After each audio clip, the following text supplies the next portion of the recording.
Hi folks, welcome to our interview with designer Stephen Brower.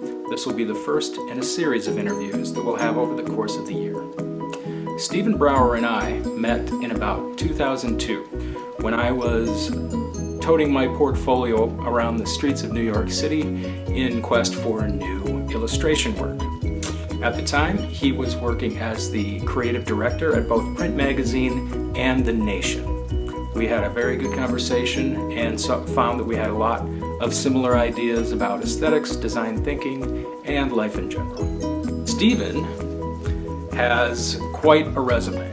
Currently, he is a tenured professor at Marywood University and teaches in the design department and runs their MFA program. During his tenure as creative director at Print Magazine, the magazine garnered 2 national and a gold and silver award from the Society of Publication Designers. His work has been honored by the AIGA, the Art Designers Club, the American Center of Design, the BNRO Biennial Association, and the Type Directors Club, just to name a few. He has been an art director at the New York Times, and his work is in the permanent collection at the Smithsonian.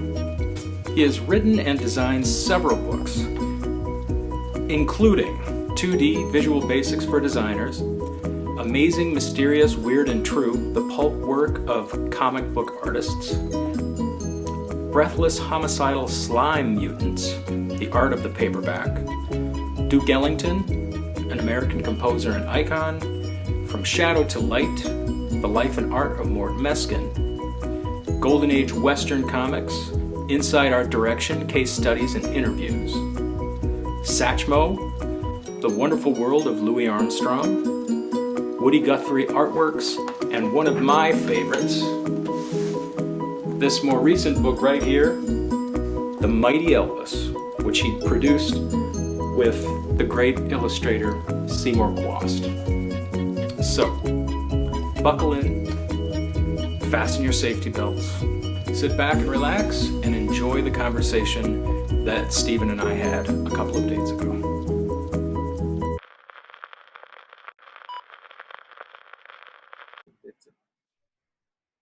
Here we go.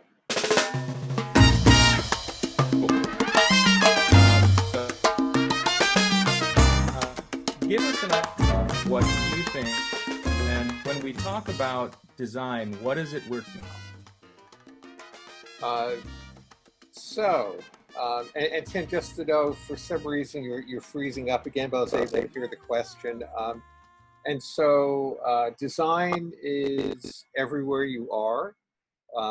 If you just look around, perhaps if you're in the middle of the woods or the middle of the ocean, you could either make the argument for or against that that's design, but that's a whole much more complicated conversation. But if you're in a city or a town, everywhere you look, so every building you look at was designed by an architect or perhaps an engineer, but for the purpose of graphic design, every signage, anything that has words or pictures or a combination of both, every stop sign, every supermarket that you see the name of the supermarket, and then you walk inside and look at the packaging, all that is graphic design. And so it's really everywhere. It's an integral part of everyone's life. So when you are speaking to your students, I think it's interesting that you mentioned architecture and even being in the woods and being at ocean. So and you suggested that that's an entirely different subject. At what point do you specifically sort of say what we're talking about in design are ultimately many different things? Like, so where does it end with the woods? Well, that's a theological conversation, right? I mean, Fair enough. There is design to nature.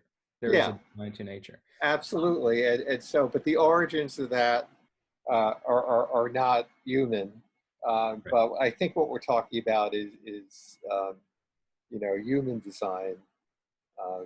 And so, and I'm guessing for your class, more specifically, graphic design. Yes, definitely graphic design. But I guess I am interested. The reason why I'm curious about that distinction for you is that I think I think that there is an element of trying to replicate nature in what we do as humans on some level. And I'm wondering if you think there's any line to be drawn with graphic design and the greater idea of design that you began the discussion with. Well, it's interesting. I think the opposite. I think what we do is try to control nature.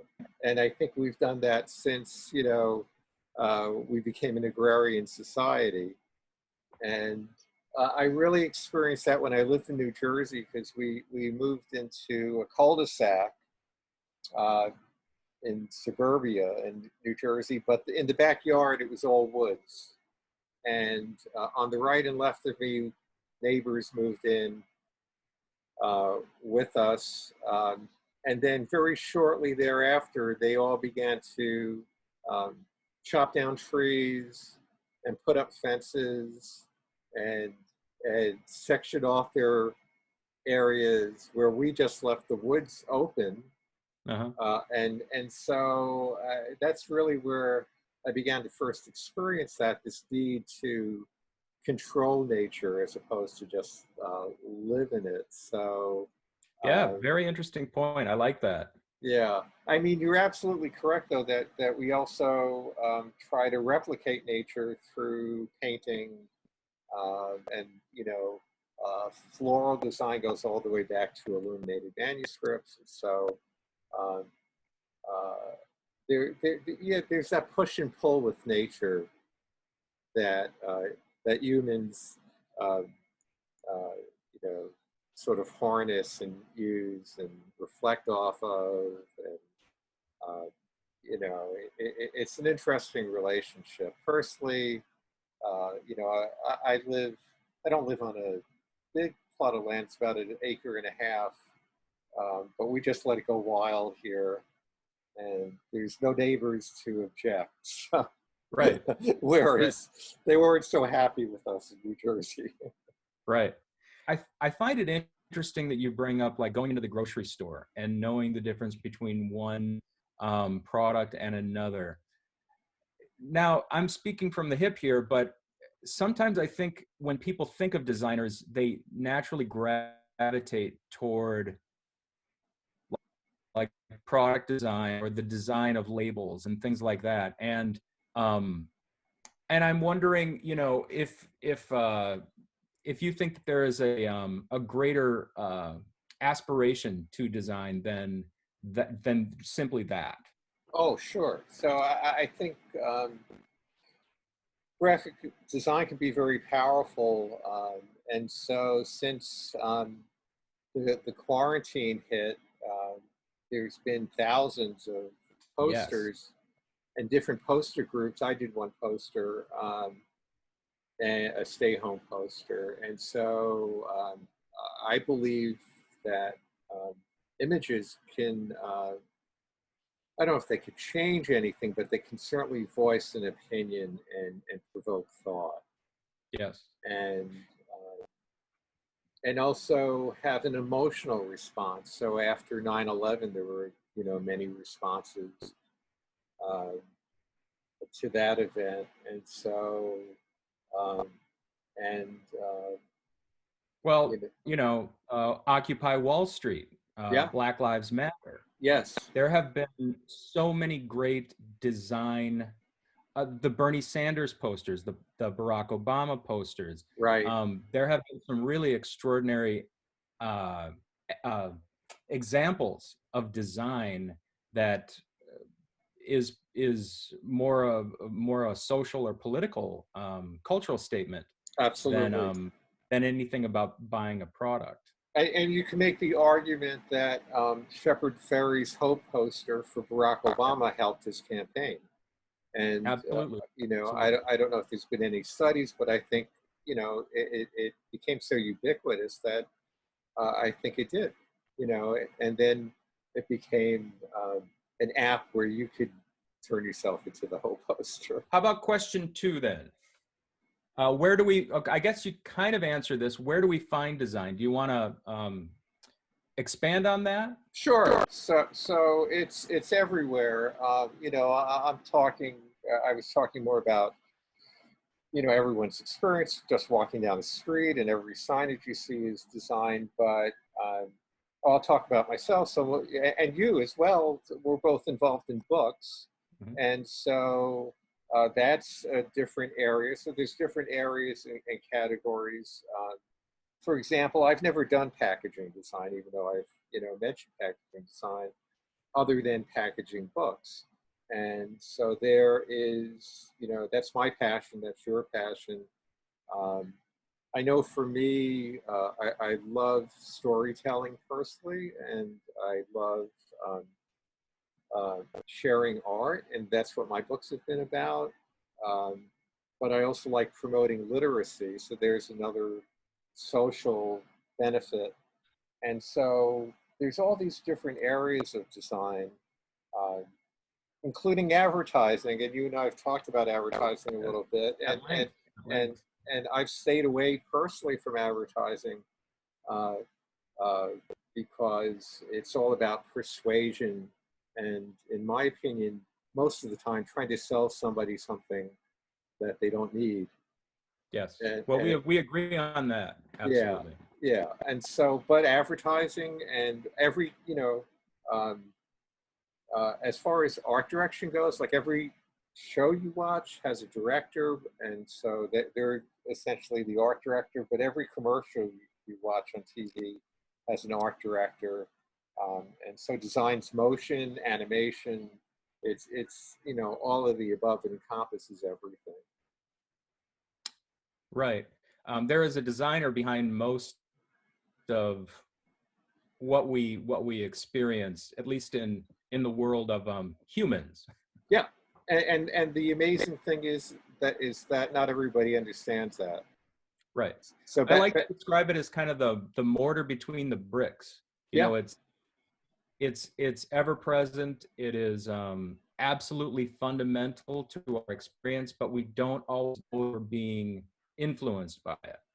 right. And I know back when I was art directing print magazine, and I'd meet people at a backyard party in New Jersey again, and I try to explain to them what I did, and they didn't seem to understand. Somehow the magazines design themselves; they just appear, you know, and so it was really interesting. But most people don't consider this. Wait, so is this the family that was not related to Milton Glaser?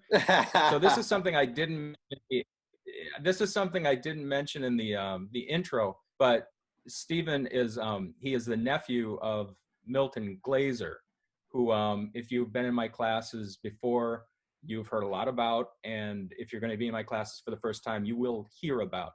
He is, yeah, he's just, you can't get around Milt Glaser in the 20th century when it comes to design. And Yeah. so, is this family that didn't know Milton? Yeah, these are accountants. Uh, They thought he was doing. They couldn't figure out what he was doing either. right. So this idea that designers seem to be less in the public eye than, say, fine artists, and I've always wondered why that was. Like, Do you want to take a shot at explaining that? well, I think it's changed too, because well, I would ask your students to name a famous fine artist today, Mhm. and I struggle. I mean, the one name I come up with is Banksy, and is Banksy really a fine artist? I personally, I think he is. I think he's wonderful too. But who else? And so I think it shifted. Um, Unfortunately, I think it's a sort of sad answer in that I don't think in today's society we value art as much as we once did. And so I Do you think, think art across the board, or just like stationary or static art? no, I think right across the board. So Hmm. that in the 1940s, everyone knew who Picasso was Yeah. while he was Right. contemporary, right? everyone knew who Yeah. Salvador Dali was. But I just think it's changed so much. And so um, I don't think fine artists are known, but I don't think graphic designers are known. I mean, to us, Paula Scher is really famous, and Milton's really famous, and Seymour's really famous. But if you ask most people who they are, they don't know. And I've heard this quote attributed to both Stefan Sagmeister and Chip Kidd. One of them said it, I'm not sure which one. Being a famous designer is like being a famous plumber. I think that's true. All right. So, unfortunately, I think I'm looking at the questions, the core questions that I intended to ask you, and it seems like you've actually covered a few of them. Number three was where do you, and I'm asking this because I guess what I'm trying to cultivate with my students is an aptitude or a tendency to an ability to look for design in unexpected places. Not go to magazines, not go to posters or something like that, but where else might we find in our inspiration for design? Oh, well, I don't think you have to look at other design to be inspired by design. And don't Google, because if you Google, you're going to see everything that everybody else sees. And Yeah. so uh, uh, I wonder if your students will actually do this, because I don't know that my students do it, but go to the library. Here's the great thing about the library. You can pull books off the shelf by accident and make a discovery. Mm-hmm. And so you can be looking for one person, and then you pull the wrong book off, or you pull the book next to them, and a whole world opens up, and it only exists in that book. Yeah. And it doesn't exist on Google. And Right. so don't, for inspiration, I would say, look at fashion, look at tapestry, look at painting. Something it will, that's what I always did. I will admit that occasionally I would look in old design books and it would spur something. But it's not about copying, it's not about plagiarizing. It sets off a spark. Maybe it's just a color scheme, or maybe it's a linear pattern that inspires you. Uh, Mm-hmm. uh, Rather than look at other design, because then all you're doing is repeating something that's already been done. Right. Or especially like just looking at contemporary design and Yeah, just aping whatever happens to be popular in the moment. right, right. And so the Google's actually good for checking to make sure nobody else that somebody else hasn't done the same thing after you're done. Right. So you could You use know, it after the fact, but but not before. not before. Yeah. Nice. Yeah. Um, I read somewhere that Art Chantry goes to like flea markets Yeah. for inspiration. Yeah, Chip Kidd too, and I did back in the day before quarantine. That's just it, right? I mean, a Yeah, lot of these things students are going to have a hard time doing at this point.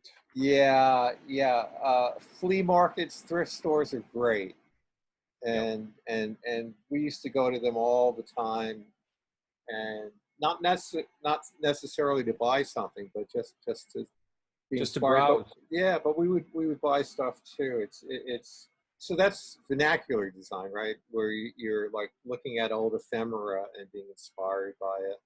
Right. And Or even, my wife hates this about me, but when going to those places and you end up buying a bunch of stuff, like even just textures of old books that you can scan in and use yeah, for later purposes. yeah, You find yourself buying the most unexpected things.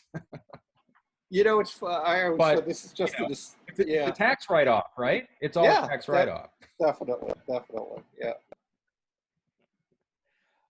Okay. So how would you say you learn about design? How did you learn about design? Well, you Could you give us mentioned a walk through your own evolution as a designer?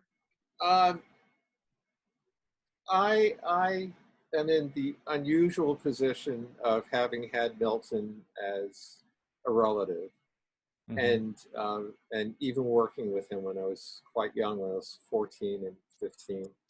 Uh, and so uh, it,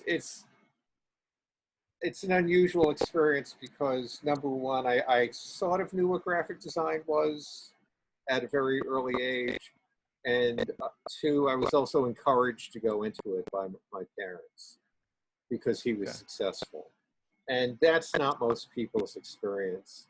Uh, I After that initial influence, I at one point was considering going into fine arts, and I was doing a lot of painting. Uh, Hold on just a second, River. We can't, not right now. Go on. Sorry, we might have to do some editing here. Come on, we have to go outside. Come on.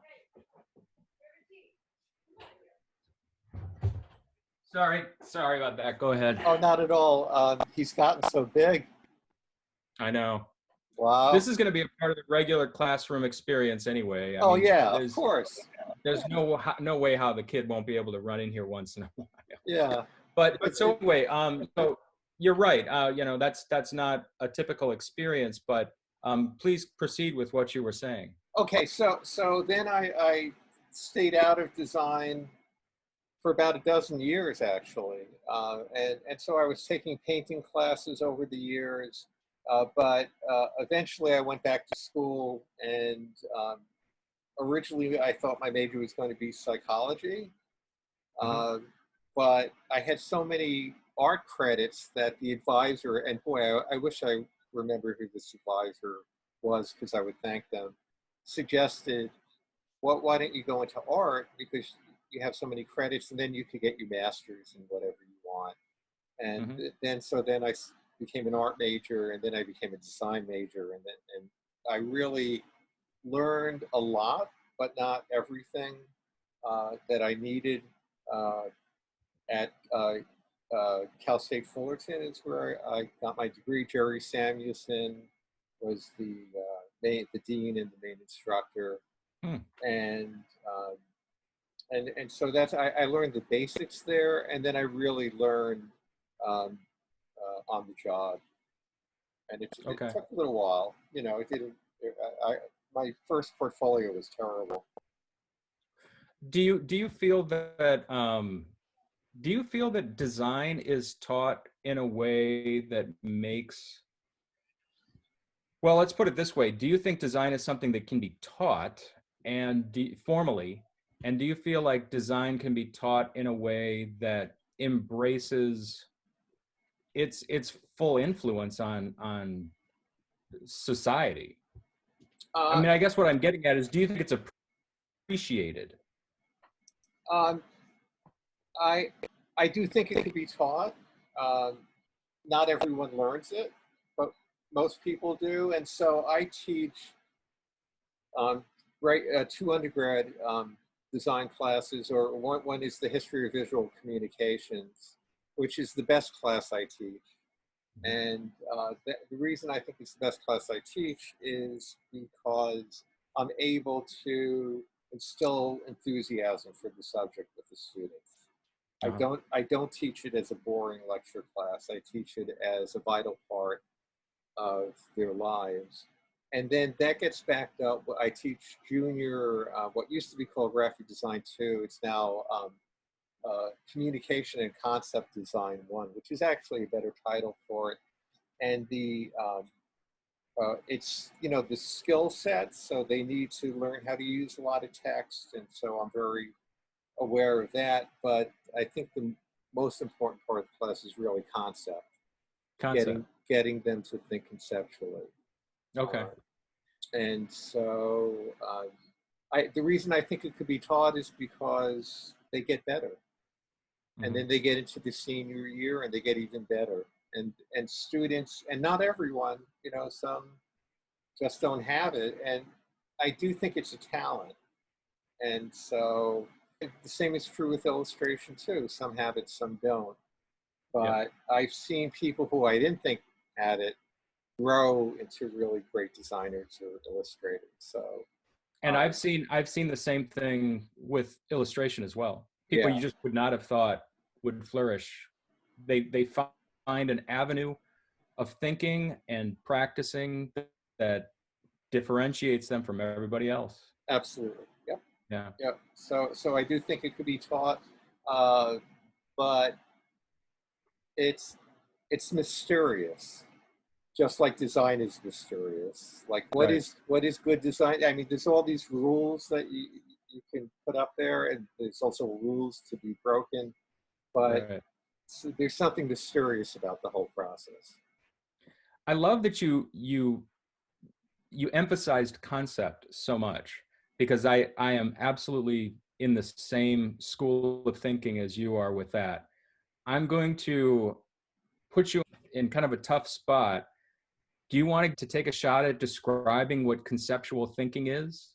Well, if you're talking about posters, it's very easy because it's that aha moment, Hmm. and so you look at an image, and for a split second, you're not sure what you're looking at, and then oh, okay, I got it. And so Right. that's like a gift from the designer to the viewer. But I think that it in a more expansive way with all of design, it's really thinking about, am I communicating what I'm trying to communicate, which is a graphic designer's job or an Hmm. illustrator's job, to communicate exactly what they think they're communicating, and how do I best go about that? Okay. Uh, and so, on a page with a lot of text, it may have to do with hierarchy. Um, it's your job to lead the person around the page, and then it's back to what I consider myself to be, and you certainly are, storytellers. Yes. And how do you tell a story? Um, and so it's really thinking about all of that. It is. It is what we both do is narrative. Yeah. Yeah. Yep. So I again, I love that you emphasized conceptual thinking. Um, in the study of design, how much importance do you place on technology? Yeah. I love that question. I get asked that question all the time. Everything winds up on the computer, and so everything becomes part of technology today. It all becomes digital. With that said, it doesn't mean you have to create everything on the computer. And I Mhm. think that if you do more by hand or a combination thereof, uh, uh, it's whatever you find satisfying.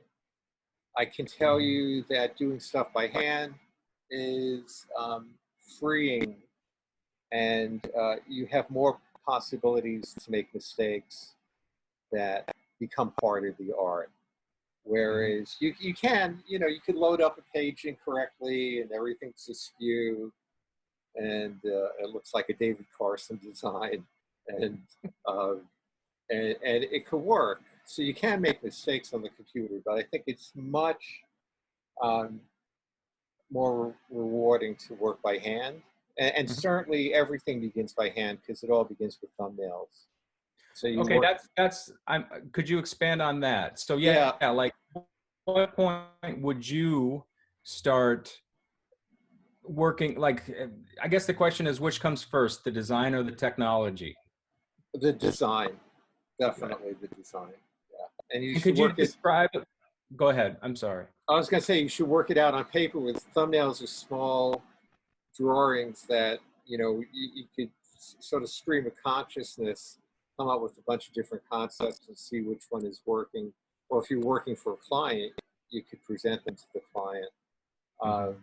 and so it always should begin with drawing, no matter Mhm. what it is. I would never start anything right on the computer. Okay. How much time do you actually like if you were to try to work out how much time you actually spend on the computer with a project and how much you spend with not on the computer?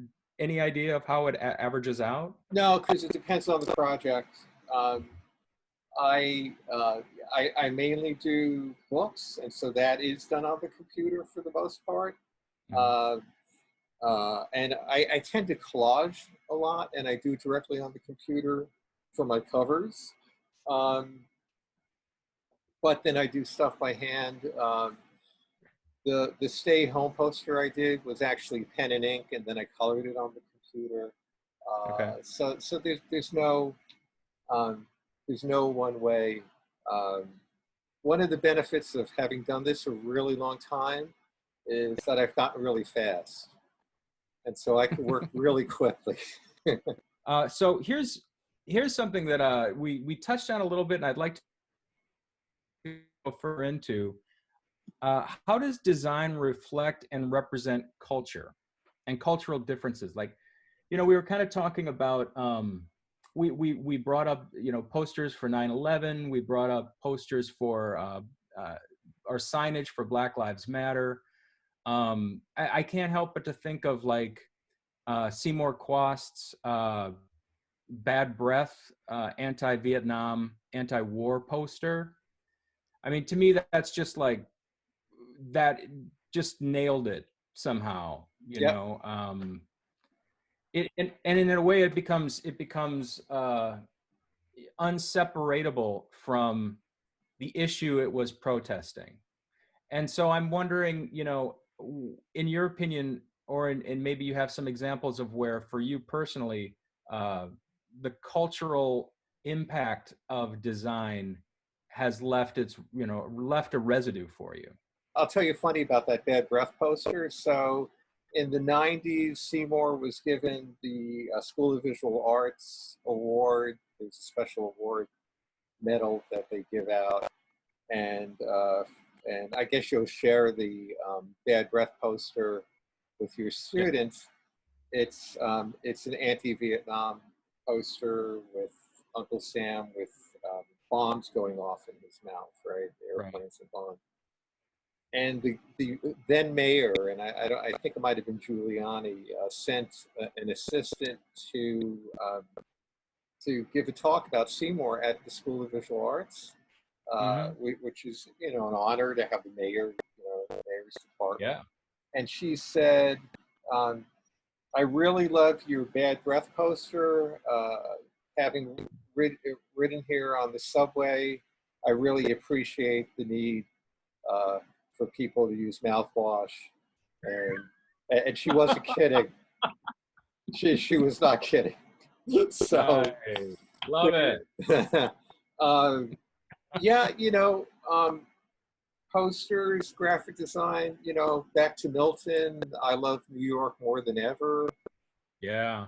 and there, if you watch CNN, there's Everybody's Home, you know, and so there's one talking head that they invite in. It's a woman, and I'm always struck behind her is I love New York more than ever frame, and she's Wow. a journalist. So and they just installed in MoMA a giant I love New York as you walk into the museum.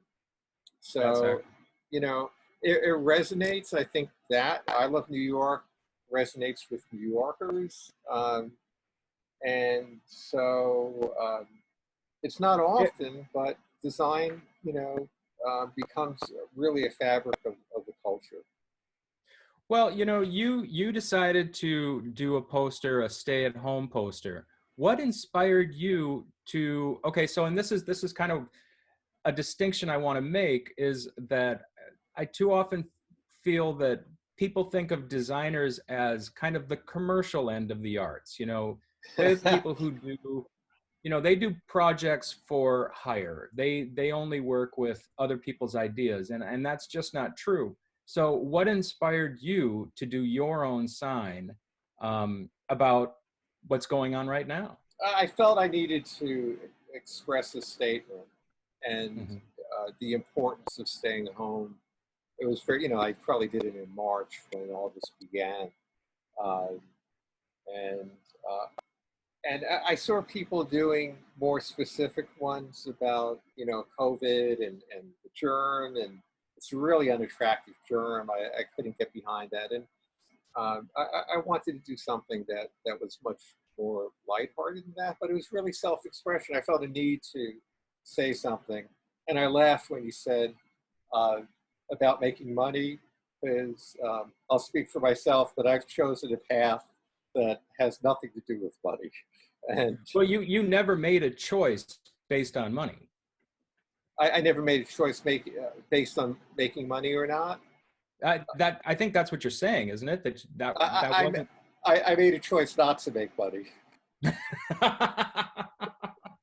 Because if I wanted to make money, I would have gone into advertising.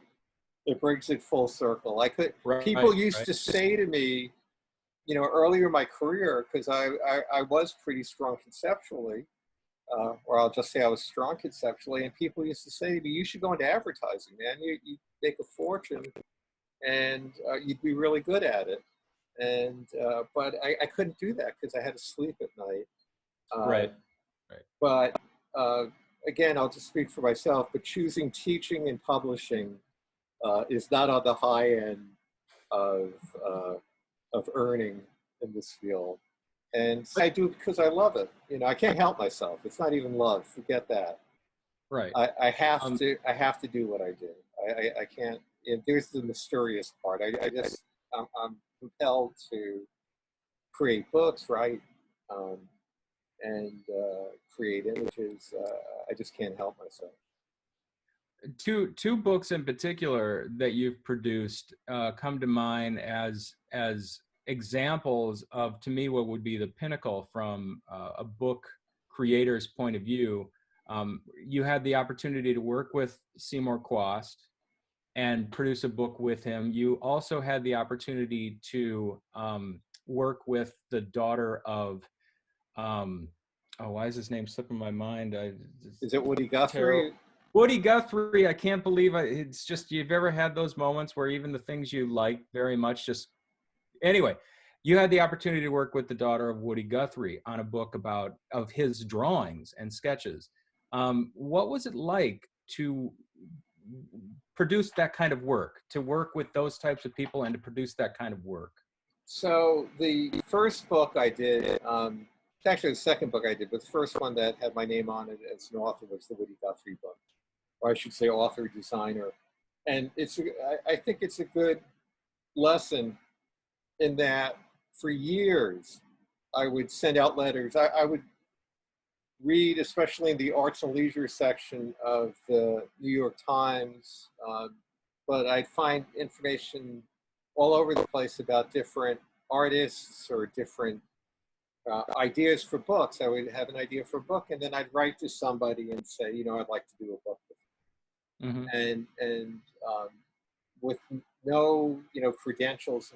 I mean, I had credentials as a designer, but not as a writer or author of books and designer of books. And for years, I'd never hear back, and that never stopped me. One thing I advise everyone is never get discouraged. Mm-hmm. Just keep going. And if you do send out projects and you get a rejection letter, then move on to the next one. And so um, that's what I did. And then finally, I saw the show in Manhattan at the New York Museum of Woody Guthrie, and it had a lot of his art, much more. Now, I had been a lifelong fan, but much more than I had ever seen. And I was really inspired by it, and I was shocked at how good he was. And so I wrote a letter and I sent it to the Woody. I found out the Woody Guthrie Foundation is in Manhattan, and I wrote a letter to whom it may concern. Probably, I didn't know who to write to. And then within about 2 weeks, I got a call from Harold Leventhal, who was Woody Guthrie's manager, and I knew that because I was such a Mm-hmm. big. And I was like, "Huh? You're who? What?" And they wanted to meet with me, Uh-huh. and so I had a meeting at the foundation, and I met Harold first, which was mind blowing. And Pete Seeger had an office there, and Wow. uh, to the blanking on the Weavers' names, but they were there, and then I met Nora. She was in Europe at the time. I met her when she came back, and we worked on it together for about 5 years, and so it was great. It's a great Uh, experience. uh. Uh, And just to clarify, Nora's Woody Guthrie's daughter. she's Woody Guthrie's daughter, and she looks a lot like Woody, and Wow. so that was, it was That a must have been a ner- little spooky. it was Just so spooky. my Yeah. students know, so like Steven's had some strange experiences with the ghost of Woody Guthrie popping up in his computer, popping up various places. That's true. Yeah. Yeah. So So, yeah. so, so that's how the first book came about. Seymour is a different story. I've been working with Seymour since the late '80s. I would hire him all the time as an art director. I shared a studio space with him in 1995 to 2000. Plus, I was a Pushpin associate. So, we've had Wow. we've To had a have that on your resume. Wow. yeah, we've had a lasting friendship, and we've collaborated before. We collaborated on a publication, Oxymoron, uh, and we collaborated on The Nose, which became his publication. I did one issue, and so it was working with us, and we're looking at new projects. Working with Seymour is pure joy because he's an absolute genius, and I get to bask in his glow because he is so funny. His art is so funny, and he's so smart. And so, yeah, it's just a pleasure to be around him. We've talked about this a little bit in the past, where there are people like Seymour Quast and Milton Glaser and Pushpin Studios. Just how much of a surprise it is that what they were doing, which was so unlike what anybody else was doing before them, like how does that even happen? Because in a field where you deal with a lot of people, it is commercial, and you deal with a lot of art directors and people making decisions about whether or not um, this idea needs to be watered down. I mean, it's not a surprise to me that somebody might not get the and bad breath. It's like, in my opinion, it's like just a fantastic example of conceptual thinking, taking two disparate ideas and putting them together. But it's going to go over some people's heads, and that is what Pushpin Studios could easily have done.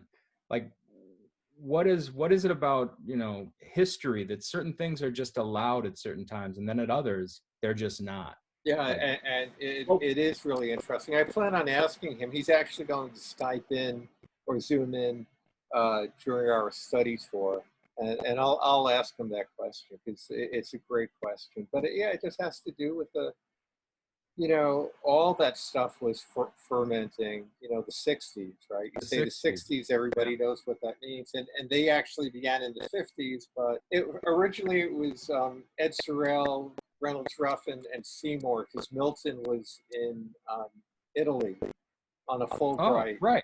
Fulbright Yeah. scholarship. And so the first year, it was the three of them, and there was no studio. They called it Pushpin Studios, but they were working out of their homes, probably their parents' homes, because they were all like 21, 22 years old, 22. Gee. And then Milton joined them the next year. Uh, and there was even a time, I'm not exactly sure the time period, that they all moved up to Woodstock together, and they were working out of a house there. But then pretty quickly, I think after Milton came back, so 55, 56, they had to actually open a studio and went to work every day because they were getting so much work. And then they had to start hiring. That's amazing. Well, so I just want to thank you so much for taking this time and talking to my students. I really appreciate it. As this class knows, we are ultimately, or probably doesn't know yet, I haven't mentioned it, but we're going to be doing a project based on one of the books that Stephen produced. And I'll get to that in the future when the time rolls out. But so this isn't the last time we're going to be hearing from Stephen Brower. But thank Right. Well, you so much for taking the time. oh, it's my absolute pleasure. And any of you have any follow-up questions, you could let Tim know and he could email them to me. I'd be happy to answer